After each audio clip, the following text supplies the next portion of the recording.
നമ്മളെപ്പോഴും പാരായണം ചെയ്യുന്ന സൂറത്ത് അൽ കഹ്ഫിന്റെ 32 മുതലുള്ള വാക്യങ്ങളിൽ ഞാനത് വിസ്തരിച്ച് പറയാം.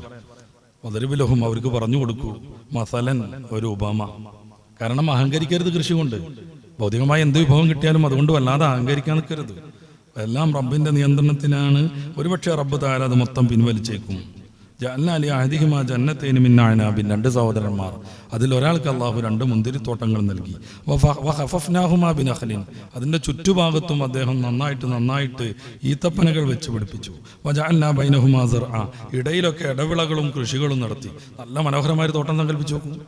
നല്ല പന്തലിട്ടിട്ട് ഈ മുന്തിരികൾ നിറച്ചു സമൃദ്ധമായ രീതിയിൽ ചുറ്റുഭാഗത്തും ഈത്തപ്പനകൾ വളഞ്ഞു നിൽക്കുന്നു. പിന്നെയുള്ള ഇടക്കിടക്കുള്ള ഗ്യാപ്പുകളിലൊക്കെ അദ്ദേഹം ചേമ്പും ചേനയും മറ്റൊക്കെ വെച്ച് വളരെ മനോഹരമാക്കിയിരിക്കുന്നു.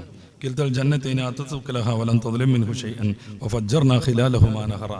ആ തോട്ടം കൃത്യമായ രീതിയിൽ വിഭവം നൽകിക്കൊണ്ടേയിരുന്നു. ഒരിക്കലും അത് നൽകാതിരുന്നില്ല, സമൃദ്ധമായി കിട്ടിക്കൊണ്ടിരുന്നു. എന്തുകൊണ്ട് എന്ന രീതിയിൽ അള്ളാഹു പറയുന്നു, അതിൻ്റെ മധ്യയിലൂടെ ജലസേചന സൗകര്യത്തിന് നാം ഒരു അരുവിയെ ഒഴുക്കിക്കൊണ്ടിരുന്നു. വക്കാന ലഹു സമറും വക്കാലി സാഹിബിഹോ യുആവിറുഹു, ഇദ്ദേഹത്തിന് നല്ല വിഭവങ്ങളുണ്ടായി, അതുകൊണ്ട് നല്ല പണം സമ്പാദിച്ചു. അദ്ദേഹം തൻ്റെ സഹോദരനോട് തർക്കിച്ചുകൊണ്ട് പറഞ്ഞു, അന അക്സറു മിൻക മാലൻ വഅസ്സു നഫറ, ഞാനാണ് നിന്നേക്കാൾ ഏറ്റവും നല്ല പണക്കാരൻ, എനിക്കാണ് നിന്നേക്കാൾ ഏറ്റവും കൂടുതൽ പണിക്കാരുള്ളത്. എനിക്ക് കുറേ പണിക്കാരുണ്ട്, എനിക്ക് ധാരാളം തോട്ടങ്ങളുണ്ട്, ഞാനാണ് നിന്നേക്കാൾ എല്ലാ അർത്ഥത്തിലും ശ്രേഷ്ഠവാൻ. വദഖല ജന്നതഹു വഅദഅ ആലിമുൽ നഫ്സി, ഇങ്ങനെ അഹങ്കാരവും കാണിച്ച് അദ്ദേഹം അയാളുടെ തോട്ടത്തിലേക്ക് കയറി.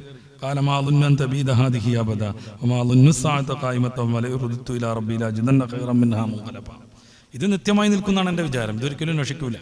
ഇനി നശിച്ചു എന്ന് വയ്ക്കുക, പരലോകം ഉണ്ടെങ്കിൽ അവിടെ റബ്ബ് എനിക്ക് ഇതിലേറെ നല്ലത് തരും. കാര്യം ഇവിടെ എനിക്കുള്ള തന്നത്, വിശ്വസിച്ച് റബ്ബിനെ ആരാധിച്ച് നടക്കുന്നത് നിനക്കല്ലല്ലോ.